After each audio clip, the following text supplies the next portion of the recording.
अरे ओ ऑटो वाले बाबू, मुझे कृष्णा नगर जाना है। कितना लोगे भाई? 100 रुपये लूंगा सर जी। क्या? 100 रुपये? अरे भाई, वो तो यहाँ से कुछ ही दूर पर है। 100 रुपये मांग रहे हो? 60 रुपये दूंगा, क्या चलोगे? क्या? 60 रुपये दोगे? अरे लगता है आप बहुत बड़े दरबदाता हो। जो 60 रुपये आप देने की बात कर रहे हो ना सर जी, उन पैसों में तो वो रिक्शा वाला भी नहीं आएगा। पता नहीं सुबह सुबह कहाँ से आ जाते हैं लोग। ये सब कहकर वो ऑटो वाला बहुत ही गुस्से से वहां से चला जाता है और वो आदमी वहीं से थोड़ी दूर पे रहने वाले एक रिक्शा स्टैंड के पास चला जाता है। अरे ओ रिक्शा वाले बाबू, मुझे कृष्णा नगर जाना है। कितना लोगे भाई? 70 रुपये दे दीजिए साहब। अरे ये क्या बात हुई? इतना ज्यादा क्यों मांग रहे हो? हाँ हाँ साहब, आप जैसे लोग तो उन ऑटो वालों को पैसा देने के लिए राजी हो जाएंगे, लेकिन आप लोग जानते हैं कि हम कितने मेहनत करते हैं। आप लोगों का पूरा वजन हम लोग हाथों से खींचते हैं। सब कुछ जानने के बाद भी हमें पैसे देने के लिए आप सोचते हो। अब 70 रुपये में आजकल के जमाने में क्या मिलेगा साहब? उस रिक्शा वाले की बात सुनकर क्या जवाब दे उस आदमी को कुछ समझ नहीं आया था। वो चुपचाप ऐसे ही आगे बढ़ने लगा। वो पैदल ही जा रहा था कि वहां से एक और रिक्शा वाला उस आदमी को आवाज लगाता है। सर, क्या आपको सुजाता नगर जाना है? हाँ हाँ, वहीं जाना है। तो आइए ना सर, बैठ जाइए, मैं आपको छोड़ दूंगा। अरे वो तो मैं बैठ जाऊंगा, पहले ये बताओ कि कितना लोगे? 40 रुपये लूंगा साहेब। हाँ हाँ ठीक है, चलो।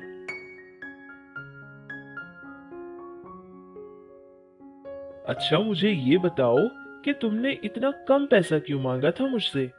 अरे वो मेरी एक बेटी है साहब, उसका नाम संध्या है। 10वीं क्लास में पढ़ रही है साहब। आपको पता है, बहुत अच्छा पढ़ती है, हमेशा वही फर्स्ट आती है। और उसने कुछ किताबें मांगी थी साहब। परीक्षाएं करीब आने वाली है ना, इसीलिए वही किताबें खरीदने के लिए काम पे आया हूँ साहब। एक भी ग्राहक को नहीं छोड़ूंगा साहब। ये लो भाई, तुम्हारे पैसे। अरे साहब, ये तो 100 रुपये है। अरे भाई, तुमने कहा था कि तुम्हारी बेटी के लिए किताबें खरीदने हैं, बस इसीलिए दे रहा हूँ। ले लो, खुशी से दे रहा हूँ। रामू बहुत ही खुश होकर वो पैसे ले लेता है और उस आदमी को धन्यवाद भी कहता है और वहां से अपने घर चला जाता है। रामू को अपनी बेटी संध्या से बहुत प्यार था। वो बहुत ज्यादा मेहनत करता था। वो अपनी बेटी को पढ़ाने की पूरी कोशिशें करता रहता था, क्योंकि उसकी बेटी का भविष्य बहुत ही उज्जवल हो, ये उसकी ख्वाहिश थी। रामू जितना काम कर सकता था उससे भी बहुत ज्यादा काम वो किया करता था। बहुत भारी भारी चीजें उठाकर अपने रिक्शा में डालकर बहुत दूर दूर तक जाया करता था, जिससे कुछ ही दिनों में उसके पैरों में समस्या आ गई थी। लेकिन फिर भी रामू ने अपना काम करना कभी बंद नहीं किया था। वो बहुत मेहनत करके पैसा कमाया करता था और ये सब कुछ संध्या भी देखा करती थी कि उसका पिता उसके खातिर कितनी ज्यादा मेहनत कर रहा है। वो भी बहुत मेहनत करके पढ़ाई करती थी और संध्या की माँ भी उसको घर का कोई भी काम कभी भी नहीं कहती थी। ये सोचती थी कि अगर काम देकर उसका वक्त बर्बाद करेगी तो अपनी बेटी मन लगाकर पढ़ाई नहीं कर पाएगी। देखते ही देखते संध्या की परीक्षा का समय आ जाता है और संध्या परीक्षा भी बहुत ही अच्छे से दे देती है, जिससे उसको बहुत अच्छा रैंक भी मिल जाता है। संध्या के रैंक के बारे में उसकी फोटो अखबार में भी छप जाती है, जिसको देखकर रामू और उसकी पत्नी बहुत ज्यादा खुश हो जाते हैं। ये सारी बात रामू अपने दोस्तों को भी बोलकर सारे लोगों में मिठाई बंटवाता है।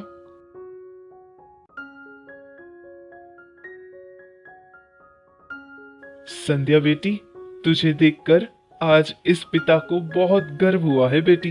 तुझे पता है, गांव के सारे लोग मुझसे यही कह रहे हैं कि यार रामू, तेरी बेटी तो हीरा है, हीरा। सिर्फ तेरा ही नाम नहीं बल्कि हमारे पूरे गांव का नाम उसने रोशन कर दिया। पिताजी, ये सब कुछ सिर्फ आपके कारण हुआ था। अगर आप मेरे लिए सिर्फ और सिर्फ मेरी पढ़ाई के लिए इतनी मेहनत नहीं करते और मैं मन लगाकर नहीं पढ़ती तो ये सब कुछ नहीं होता। और माँ हमेशा मेरा ख्याल रखती है, कभी मुझे कोई भी काम नहीं कहती है। यही सोचती है कि अगर काम कहेगी तो मुझे पढ़ने के लिए वक्त नहीं मिलेगा। आप जैसे माता पिता भगवान हर लड़की को दे। बेटी संध्या, आज ना तुम अपने सारे के सारे दोस्तों को घर पे खाने के लिए बुला देना, ठीक है? हम बिरयानी बनाकर उनको खिलाएंगे। अच्छा ठीक है पिताजी। उनके घर में जो पुराने खाना बनाने के मिट्टी के बर्तन थे वो सारे के सारे बहुत ही पुराने हो चुके थे, जिससे रामू ने सारे के सारे नए मिट्टी के बर्तन खरीद कर लाया था। बिरयानी बनाने के लिए जितने भी चीजों की जरूरत होती थी वो सारी ही चीजें लाकर संध्या को दे देता है और संध्या से कहता है कि वो बहुत ही स्वादिष्ट बिरयानी बनाए। इतना कहकर रामू और उसकी पत्नी दोबारा से बाहर चले जाते हैं और वो लोग संध्या के लिए नए कपड़े खरीदने के लिए ही जाते हैं।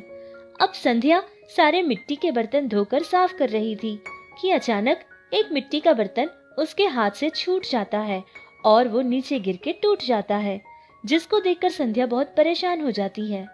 अब उसको कुछ समझ नहीं आ रहा था कि वो बिरयानी कैसे बनाए। थोड़ी ही देर में सारे लोग खाना खाने के लिए आने ही वाले होंगे। ये सब सोचकर बहुत घबराने लगी और उसी समय उसके माता पिता भी घर पर नहीं थे। ऐसे ही वो परेशान होकर सोचने लगी कि अब वो करे तो क्या करे। फिर संध्या को एक बहुत अच्छी तरकीब मिल जाती है। उनके घर में एक बहुत बड़ा तरबूज पड़ा हुआ था, जिसके पास जाकर उस तरबूज के वो 2 आधे आधे टुकड़े बना देती है और उसके अंदर का तरबूज पूरी तरह से निकाल देती है। फिर वो खाली तरबूज का जो छिलका होता है उसके अंदर वो बहुत ही सावधानी से बिरयानी बनाकर तैयार कर देती है। देखते ही देखते शाम हो जाती है। सारे लोग संध्या के घर पहुंच जाते हैं और जो बिरयानी संध्या ने बनाई थी वो सारे लोग खाकर घर से चले जाते हैं। बाहर जाने के बाद रामू से सभी लोग यही कहते हैं कि संध्या ने तो बहुत ही स्वादिष्ट बिरयानी बनाई थी। ऐसी बिरयानी उन लोगों ने पहले कभी नहीं खाई थी। ये सारी बातें सुनकर रामू बहुत खुश हो जाता है। घर वापस आकर अपनी पत्नी और बेटी को ये बात बताता है कि सारे लोग कैसे संध्या की बनाई बिरयानी की तारीफें कर रहे थे। तब संध्या भी जो कुछ उसके साथ घर पर हुआ था वो सारी बात बताती है। रामू और ज्यादा खुश हो जाता है और उसकी पत्नी से ये कहता है कि देखो हमारी बेटी कितनी समझदार और कितनी होशियार है। ये सब कुछ सुनकर संध्या के दिमाग में एक और ख्याल आ जाता है।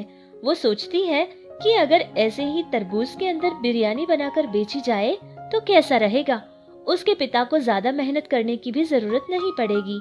फिर ये बात अपने पिता को कहती है और रामू भी इस बात के लिए तैयार हो जाता है। फिर संध्या मेहनत करके बिरयानी बनाती और उसका पिता अपने रिक्शा में रखकर बिरयानी बेचने लगता था।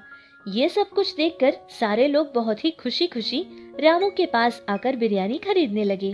धीरे धीरे रामू का काम बढ़ता गया और उनको बहुत अच्छे फायदे भी मिलने लगे। इस तरह संध्या ने जो अपने पिता के लिए सोचा था वो सब कुछ उसने पा लिया था।